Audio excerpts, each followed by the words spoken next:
Halo, shalom teman-teman.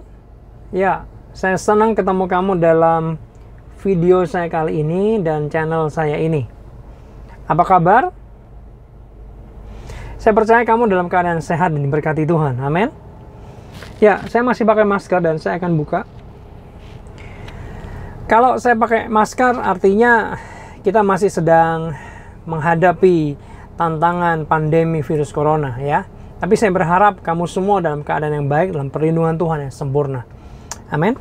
Dan video saya kali ini saya pengen bicara tentang setia di tengah goncangan. Ya, kita tahu sama-sama lah ya bahwa dunia saat-saat ini sedang mengalami goncangan yang luar biasa.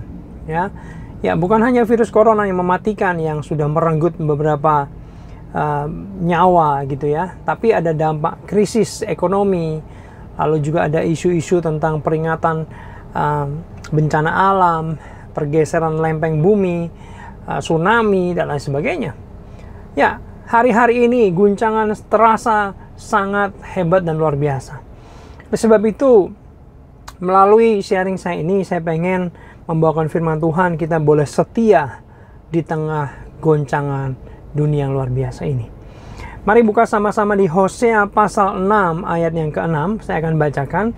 Sebab aku, hanya huruf besar, artinya Tuhan, menyukai kasih setia dan bukan korban sembelihan, dan menyukai pengenalan akan Allah lebih daripada korban-korban bakaran.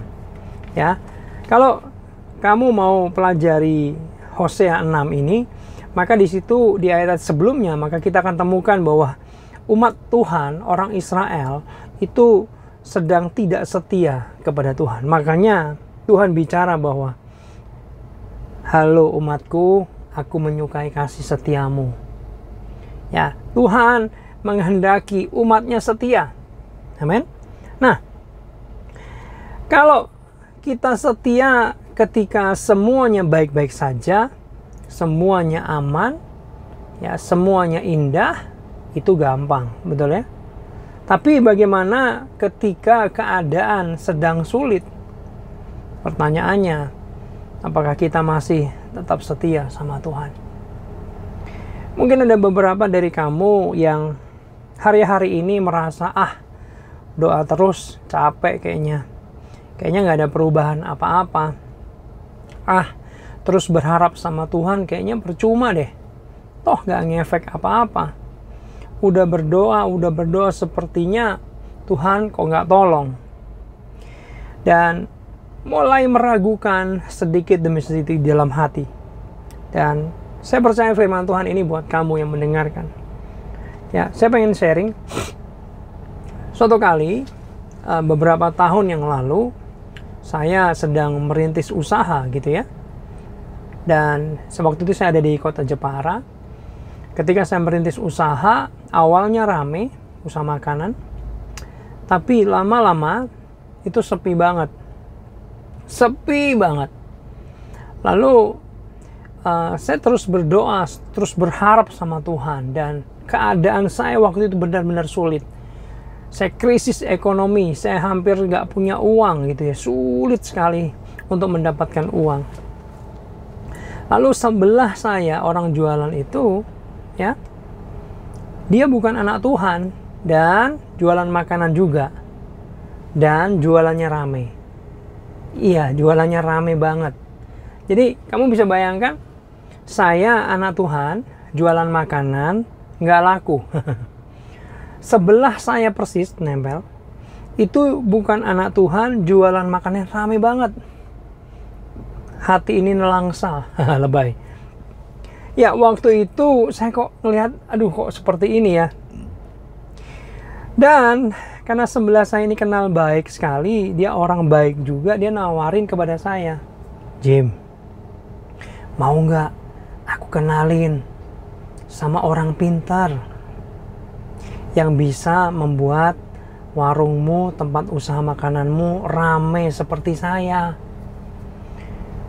Lalu dia kesaksian loh, selain dia, ada beberapa tempat-tempat makanan yang lain yang dibantu oleh orang pintar ini juga rame. Dia bilang gini, kamu tahu Jim, yang jualan sate tuh di perempatan jalan, rame banget kan? Itu dari orang yang sama. Dia kesaksian teman-teman. Ya, artinya orang pintar apa? Ya, kayak semacam dukun gitu ya.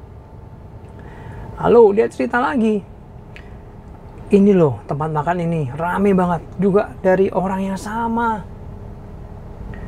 Lalu dia garansi lagi. Garansi,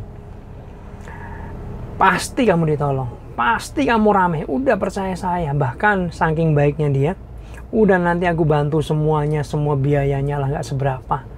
Mau nggak? Mau nggak? Dia nggak untung apa-apa. Dia merasa dia baik, dia pengen bantu. Nah, karena sebelum masa-masa itu, saya pernah marah sama Tuhan, kecewa sama Tuhan. Lalu saya bertobat, saya berjanji sama Tuhan, saya tidak akan pernah marah lagi kepada Engkau, ampuni aku. Saya tidak akan pernah kecewa lagi. Ya, lalu waktu hari itu saya nggak kecewa, saya nggak marah sama Tuhan. Lalu saya doa sama Tuhan, saya ngomong heroik kayak gini, Tuhan, aku nggak mau nggak setia sama Engkau. Aku nggak mau pergi ke dukun. Aku nggak mau pergi minta pertolongan dari kuasa gelap. Aku mau setia sama Tuhan. Walaupun aku bangkrut, gak apa-apa Tuhan. Aku mau setia sama Tuhan. Wow. Dan saya bilang sama bapak itu yang baik itu, Pak, maaf ya Pak, saya enggak lah, saya doa aja. Makasih. Wah, luar biasa. Ketika saya setia, kamu tahu apa yang terjadi? Bagaimana usaha saya? Wow, usaha saya dalam 2 bulan ke depan tutup. Alias bangkrut. Wow, saya nggak ditolong Tuhan. Tapi kali itu saya tidak marah dan kecewa sama Tuhan. Saya coba bersyukur. Saya coba tetap percaya dan berharap sama Tuhan. Saudara, pintu saya tertutup. Ya, tapi saya mau kasih tahu sama kamu. Ketika Tuhan menutup pintumu, atau tidak membukakan pintu yang kau tuju, saya mau kasih tahu, artinya Tuhan nggak pengen kamu ada di sana atau masuk melalui pintu itu. Dan yang luar biasa, saya percaya gini, Tuhan bukakan pintu yang lain. Amin. Lalu singkat cerita, saya pindah ke Jakarta. Ya, ternyata Tuhan pengen saya ada di Jakarta. Di situ saya mulai usaha lagi, merintis usaha. Ya, lalu saya juga sekolah Alkitab S2 di sana dan lulus gitu ya di Jakarta. Dan saya bisa melayani di sebuah gereja besar juga, diberi kesempatan oleh pemimpin-pemimpin di sana untuk melayani. Dan kehidupan saya jauh lebih baik. Jadi saya mau ulang bahwa ketika Tuhan menutup pintu yang satu, artinya Tuhan nggak pengen kamu masuk ke pintu itu, tapi Tuhan bukakan pintu yang lain untuk kau masuki di sana. Dan saya percaya, seperti yang saya alami, itu jauh lebih baik dari pintu yang pertama. Amin. Nah, teman-teman, yang tadi saya bilang, setia ketika keadaan sulit itu tidak mudah. Ya, saya memilih bangkrut, saya memilih nggak ditolong. Ya, daripada saya berkhianat sama Tuhan, saya memilih setia. Saya tidak pernah meragukan Tuhan, walaupun pahit, walaupun saya bangkrut, saya sulit sekali waktu itu. Tapi saya memilih setia. Saya pengen mengajak kamu, yuk jadi orang-orang yang setia. Amin. Apapun keadaanmu, apapun kondisimu, saya mengajak kamu jadi orang-orang yang setia, karena setia adalah hal yang dikehendaki Allah bagi umatnya. Ya. Jangan meragukan Tuhan, ya. Apapun keadaanmu, nggak peduli apapun kondisimu, Tuhan tetap baik. Amin. Amin. Lalu, setekali ada seseorang yang bersaksi bahwa dia diajak ke surga, jalan-jalan di surga sama Tuhan Yesus. Ya, ini kesaksian. Ambil hikmahnya saja ya. Ya. Lalu ketika dia jalan-jalan di surga, dia masuk ke sebuah gedung yang dinamakan Museum Surga. Dan Yesus dan dia berjalan-jalan di sana. Lalu ketika mereka berdua berjalan-jalan, tiba-tiba Yesus berhenti di sebuah spot dan Yesus memperhatikan ada satu bingkai foto dan dia bilang gini, Yesus bilang gini, foto ini adalah foto favorit saya di museum surga ini. Wow, foto favoritnya Yesus. Siapa gerangan yang ada di foto ini? Dan ternyata foto itu adalah sebuah foto seorang anak kecil yang umurnya mungkin 6-7 tahun. Dan yang uniknya matanya sipit. Kulitnya terang. Nah, lalu Tuhan Yesus cerita bahwa anak kecil ini adalah anak Tuhan, orang Kristen, orang percaya yang ada di RRC atau negara Cina. Waktu itu negara Cina dikuasai komunis dengan luar biasa. Tidak boleh ada agama Kristen yang beribadah di sana. Nah, mereka bersembunyi di bawah-bawah tanah gitu ya. Kalau mereka beribadah itu katanya tepuk tangannya nggak boleh bersuara. Alkitabnya dirobek-robek, disimpan, nanti besok berapa hari lagi ditukerin, pinjem-pinjeman, sobekan Alkitab itu diciumin, itu firman Tuhan yang luar biasa.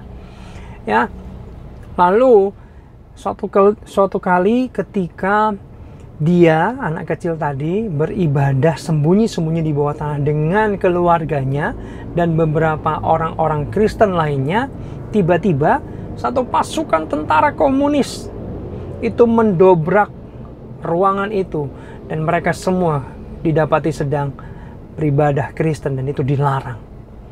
Dan waktu itu di ruangan itu ada foto Yesus ya, dibawa ke depan oleh tentara komunis dan mereka semua orang Kristen itu suruh berbaris termasuk anak kecil itu dan mereka diminta untuk menyangkali Tuhan Yesus ya, untuk meludahi foto itu, tanda dia menyangkali Tuhan. Kalau enggak mereka akan ditembak di kepala. Apa yang terjadi? Yang mengenaskan adalah semua orang yang ada di ruangan itu termasuk pendetanya, semuanya meludahi dan menyangkali Tuhan Yesus. Tapi anak umur 6 tahun di urutan yang paling belakang, dia seka dengan bajunya ludah-ludah yang ada di foto itu. Lalu dia peluk dan dia berkata, dia adalah Tuhanku, He is my Lord. Ketika dia ngomong seperti itu tanpa peringatan apa-apa, seketika itu juga kepala anak kecil itu ditembak oleh senapan daripada tentara komunis, seketika mati. Anak ini tetap setia sama Tuhan Yesus meskipun diancam akan dibunuh. Anak ini setia sama Tuhan ketika dalam tekanan yang luar biasa. Anak ini setia kepada Tuhan dan tidak pernah mau menyangkali ketika goncangan besar ada dalam hidupnya. Bagaimana dengan kita? Maukah kita menjadi orang-orang yang setia kepada Tuhan? Ya. Saya mau bilang gini. Saya percaya ketika kita setia, kita sedang menyenangkan hatinya Tuhan. Karena tadi kita baca ayatnya, Tuhan menghendaki kasih setia. Betul? Yang kedua, selain itu menyenangkan hatinya Tuhan, saya percaya ada upah di balik itu semua. Ya, kalau tadi kesaksian saya menerima upah, merasakan kehidupan yang jauh lebih baik. Itu upah saya yang terima dalam kesetiaan yang saya lakukan sama Tuhan. Tapi anak ini, dia tidak menerima upah di dunia karena dia mati. Tapi dengar baik, dia menerima upah di kerajaan surga. Dia menjadi kebanggaannya Tuhan, menjadi favoritnya Tuhan Yesus. Oh my God, luar biasa. Ya, lalu saya pengen bilang gini, ketika engkau setia, ya, saat keadaanmu sulit, ketika engkau setia, ketika keadaanmu dalam ancaman dan bahaya, engkau tetap setia. Ketika engkau sedang mungkin terjepit, engkau sedang krisis luar biasa, engkau kesakitan, lalu engkau tetap percaya dan setia sama Tuhan. Dengar saya baik-baik, itu berharga di hadapan Tuhan. Amin. Itu berharga di hadapan Tuhan. Kalau engkau setia semuanya baik mah biasa aja. Tapi ketika engkau setia dalam keadaan yang tidak baik, keadaan yang sulit, itu berharga di hadapan Tuhan. Amin. Suatu ketika, kalian tahu Mother Teresa ketika sedang memperjuangkan hak-hak gelandangan orang-orang miskin, orang-orang yang terhina. Dia sedang perjuangkan nasib mereka, ya. Mother Teresa mengalami penolakan, mengalami serangan, mengalami tekanan yang luar biasa. Sampai ketika dia penat, dia nggak tahan, dia bilang gini sama Tuhan, Tuhan, kalau penderitaanku ini menyenangkan Engkau, aku rela Tuhan. Karena dia sedang tulus hati, dia nggak dapat keuntungan apa-apa, tapi pengen menolong orang-orang miskin, orang-orang gelandangan, dia mendapat tekanan. Tuhan, kalau seandainya penderitaanku ini menyenangkan Engkau, aku rela Tuhan. Jadi dia rela menderita untuk kesenangannya Tuhan. Wow, hati yang luar biasa, sikap hati yang luar biasa. Ya. Lalu tentang kesetiaan, Mother Teresa juga pernah berkata seperti ini. Tuhan tidak memanggil kita untuk sukses, tapi Tuhan memanggil kita untuk setia. Lalu, indah sekali bukan? Kesetiaan adalah kehendak Tuhan dalam kehidupan kita. Saya pengen tutup dengan ngomong seperti ini. Apapun keadaanmu, entah sulit, entah sedang baik, setialah sama Tuhan. Dalam pikiranmu, dalam hatimu, jangan pernah sedikit pun meragukan Tuhan. Yuk, jadi orang-orang yang setia sama Tuhan. Selain menyenangkan Tuhan, ada upah. Amin. Saya pikir itu. Saya pengen berdoa bagi kamu yang sedang mengalami tantangan, tekanan, goncangan-goncangan yang luar biasa. Biar kamu muncul menjadi orang-orang yang setia di hadapan Tuhan. Bapak hamba berdoa buat rekan-rekan yang sedang menyaksikan video ini, yang sedang berdoa bersama dengan hambamu ini. Tuhan, kiranya Engkau mengulurkan tanganmu, Engkau menolong mereka ya Tuhan, sedang mengalami kesesakan, sedang mengalami goncangan, sedang mengalami Tuhan tekanan hidup. Oh Tuhan tolong, Tuhan tolong, Tuhan tolong. Dan biarlah mereka mengalami kelepasan dari Engkau. Dan Roh Kudus bantu mereka untuk muncul menjadi orang-orang yang setia di hadapan Tuhan. Orang yang setia ya Tuhan, orang yang setia. Dan itu bisa menyenangkan hati Tuhan. Terima kasih Tuhan, terima kasih. Munculkan orang-orang setia, orang yang sudah menonton video ini menjadi orang-orang setia di hadapan Tuhan. Amin, amin, amin. Terima kasih Tuhan, terima kasih. Dalam nama Yesus. Amin. Oke, saya pikir itu.